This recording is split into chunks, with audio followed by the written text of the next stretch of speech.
This is day 100 of my 365-day design and print challenge, so today I wanted to do something special.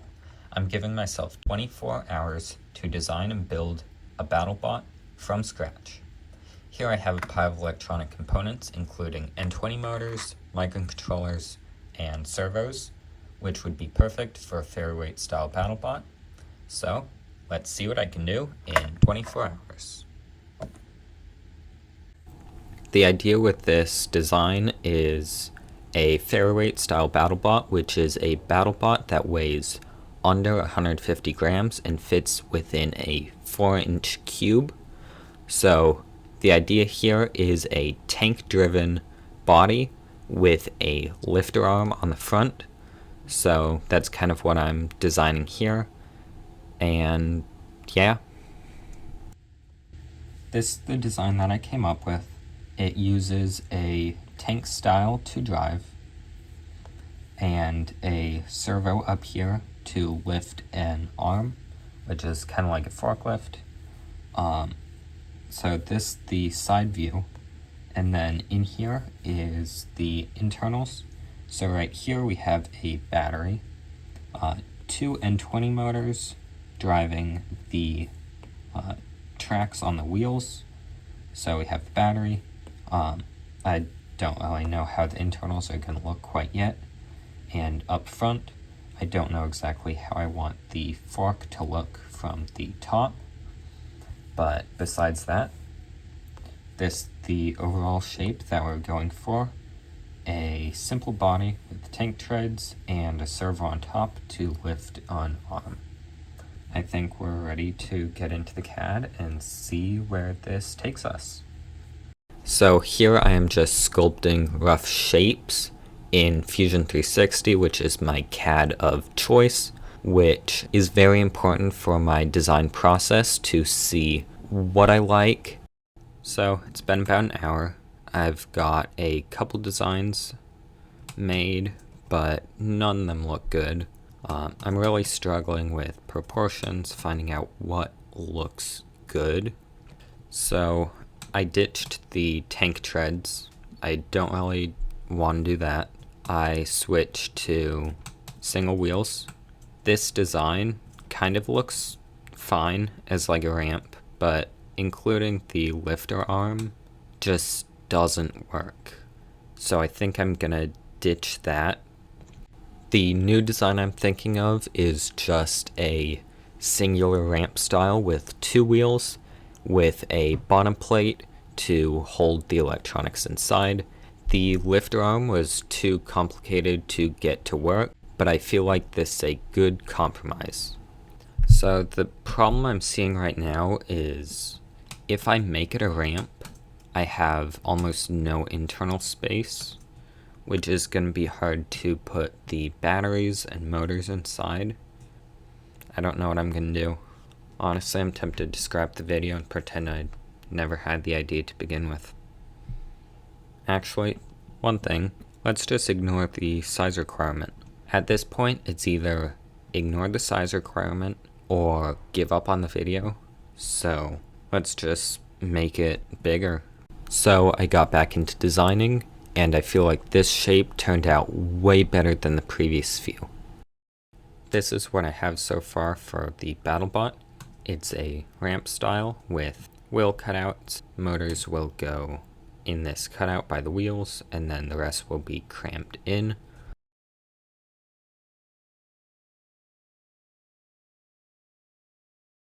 So guys, I think the design is done. I'll walk you through it. The wheels have little treads, and on the other side, they have a spot for the N20 motor to sit. It will be a friction fit with TPU. I have 4 screws for the bottom plate, and that just screws on as a separate print piece, and that's pretty much it. I then sent files over to my Bamboo Lab A1. These prints take multiple hours, so I'm basically committing to the design at this point. If any of these prints fail, I am probably not going to finish the challenge. But thankfully they all finish perfectly fine. And then I needed to load TPU into my printer for the wheels, which is what I am doing here. It's a little bit more of a process than the regular filament, but it's pretty simple. With 16 hours and 42 minutes left, the main body parts have been completed, both the top chassis and the bottom panel. There is some infill to remove still. Let's get this cleaned up and see how it looks. The supports here are unusually dense, so I spent a lot of time trying to hack away at them, but thankfully I finally got them done. After quite a bit of attacking the supports, I finally got them all removed. Only worry is that there is some slight warping, but I'm hoping that once I get all the screws placed in, it should be fine. So I've got M2 heat set inserts here, so let's do that. My method for inserting heat set inserts is kind of just freehanding. Not the best, but it works. They look pretty good. Now to attach the bottom plate onto the top, I have here some M2x6 bolts and a screwdriver. I really like having threaded heat set inserts.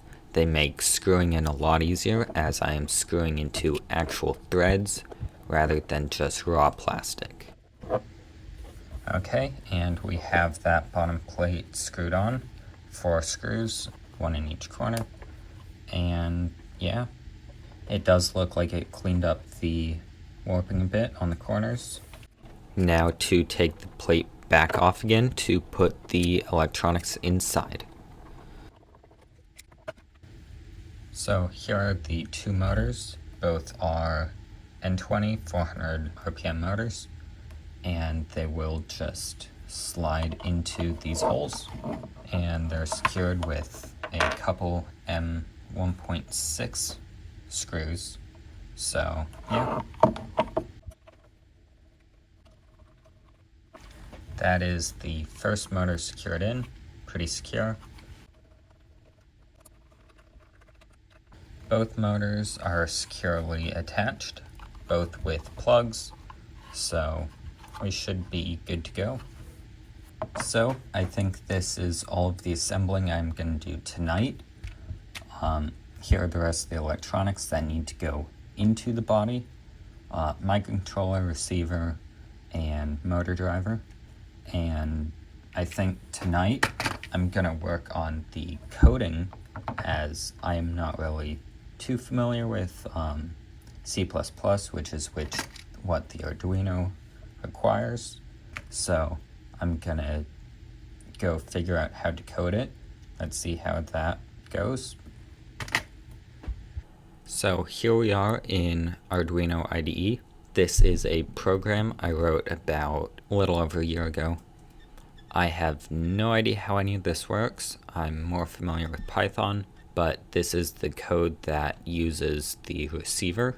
So I am hoping to get this edited to work on the BattleBot, which should be pretty easy.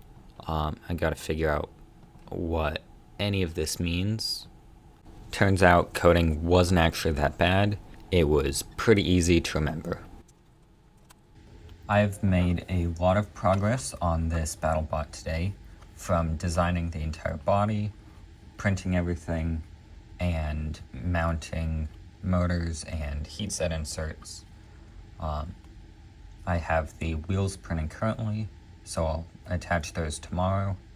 I got all the coding complete except for the pinouts, which I will do tomorrow once I solder up all of the electronics. All of that will be handled tomorrow morning. But yeah, that's really all that I have left, is finish up the wiring, attach the wheels, and upload the code, and I'm done. But I think I'm going to call it a night. It's like 1:15. I want to go to bed, but I've made a lot of progress, and I can't wait to see how this turns out. Good morning. Last night I printed these wheels out of TPU. They're not as squishy as I thought, but they should have reasonable friction. They've got cutouts for the D shafts in the N20 motors. They should just slide on if I can line them up correctly. But those look pretty good. And then for the motor wires, I have these plugs. I do wonder if I plug this into both of them. Haha. I spin one and the other goes. I'm gonna cut this right down the middle and have 2 wires to solder into the motor driver. And I'm planning to just solder them in a random order. I don't think it matters. I can always change it in the code later. So that's my plan currently. Let's just cut them right down the middle. I've just finished up the soldering here. I have the battery to the boost converter to the microcontroller, which is plugged into both the receiver and the motor driver. These plugs should be able to plug straight into the motors right here. Then everything just kind of sits inside and the top gets put on. There's probably a better way to do wiring than this, but I can't be bothered. There's like 3 hours left of the challenge. Cramming everything inside is going to be perfectly fine. And yeah, then it's just upload the code and test. The first order of business here is plugging in the motors. Just kind of pop them in. And now on to uploading the code. I believe I just... Okay. That should not be doing that. Let's upload the code. Okay.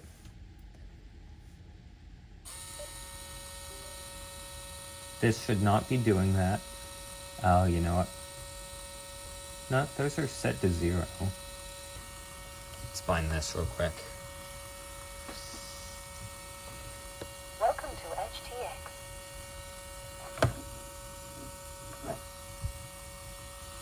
This motor should not be spinning right now. Yeah, I have no clue what's going on here. Let's see what's wrong with the code. I have managed to fix the wiring. It was a problem with the microcontroller not outputting enough power, so I have it all wired up correctly. I've got my batteries almost charged, so I'm gonna get this all packed up and I'll see you when it's assembled. I have this BattleBot all put together. There is a battery plugged in inside. I'm not too fond of the securement method. I have to put 4 screws in to secure the battery and take 4 screws out to remove the battery. But otherwise, it's a pretty neat little thing. And I've got the controller here, so it should make a little beep when it connects.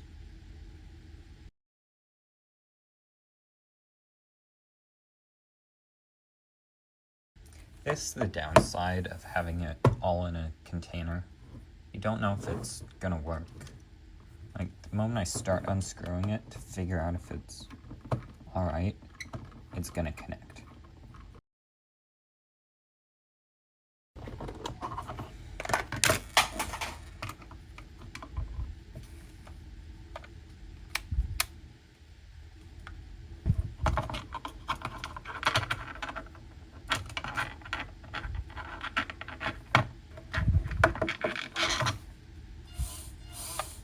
See, it works now, after I've unscrewed it all.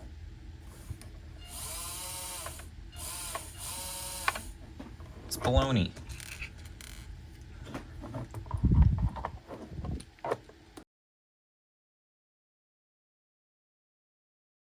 With about 2 hours left to go, I finished the BattleBot.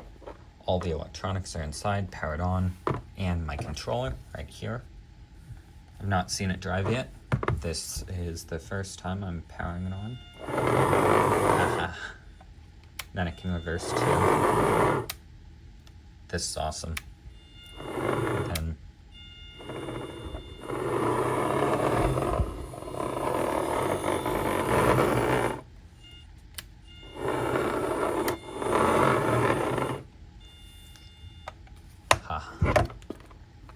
this is wonderful.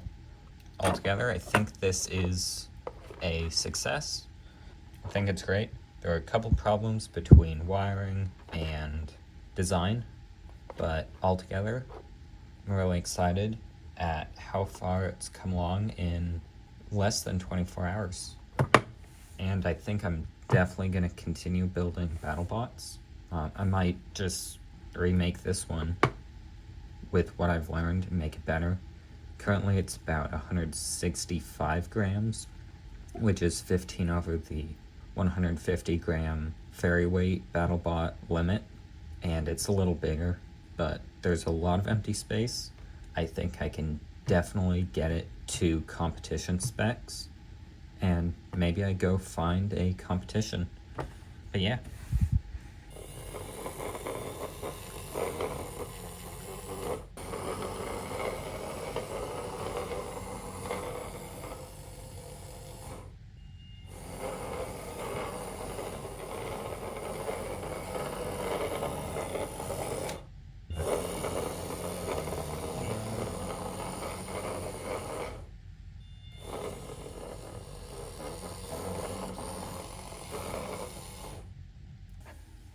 So to conclude this challenge, I believe that there are some pros and cons. I'm glad I finally found a design that I was happy with. I know the current design is far from the original, where I don't have a claw, I don't have a tank drive. I mean, it does tank drive, but it's not tank treads. It still works. The wheels are not good. They don't drive on surfaces that well. My floor doesn't work.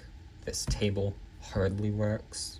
So I think in the future I need to find a better material to make the wheels out of that has a little more grip. And I believe the battery needs a spot to access it when it's sealed up. Oh, that's another thing. I want to have a low battery voltage circuit inside so I know if the battery runs low. Because right now I'm just guessing because I'm not driving it that much. But I think great information for my first BattleBot. The motors I might bump up to 1,000 RPM versus 400. But overall, I think I call this a success. I'm well under my time limit, and I'm happy with this.